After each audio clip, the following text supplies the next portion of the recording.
যারা ব্যবসা করছে তাদের মধ্যে সততা যদি না থাকে, দেশপ্রেম না থাকে, এই দেশের সাধারণ মানুষের প্রতি তাদের যদি কোনো দায়বদ্ধতা না থাকে, তারা যদি মনে করে যে এই টাকা ইনকাম করে বড় বড় অট্টালিকা, বড় বড় ফ্যাক্টরি, অনেক কিছু তারা তৈরি করবে, তাহলে তাদেরকেও শুধু বলতে চাই, যমুনা গ্রুপের মালিক মারা গেছেন, যমুনা গ্রুপের চেয়ারম্যান মারা গেছেন করোনার সময়, আপনারা লক্ষ্য করেছেন। এস আলম গ্রুপের একজন পার্টনার, উনিও মারা গেছেন করোনার সময়, আপনারা লক্ষ্য করেছেন। যমুনা গ্রুপের মালিক এখনো তার ব্যাংকে কত হাজার কোটি টাকা আছে ওনারা জানেন না, অথচ মরার পর ২৫০০ টাকা সঙ্গে নিয়ে গেছেন।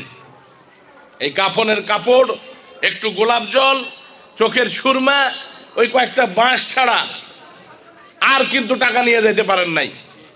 আমি বাংলাদেশের সকল ব্যবসায়ীর কাছে আমার এই দরিদ্র অঞ্চলের একটা প্রান্তিক লেভেলের একটা সভা থেকে আমি আহ্বান রাখি যে এমন ব্যবসা করিয়েন না যে ব্যবসার জবাব কিন্তু আপনাকে পাই টাকা দিতে হবে।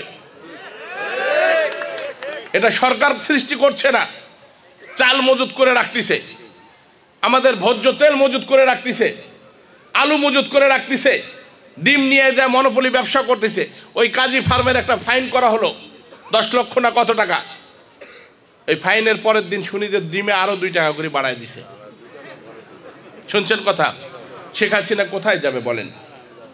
আমেরিকার মতো দেশ শেখ হাসিনাকে রক্তচক্ষু দেখায়, আর শেখ হাসিনা বলে আমার দেশের জনগণ আছে আমার সাথে।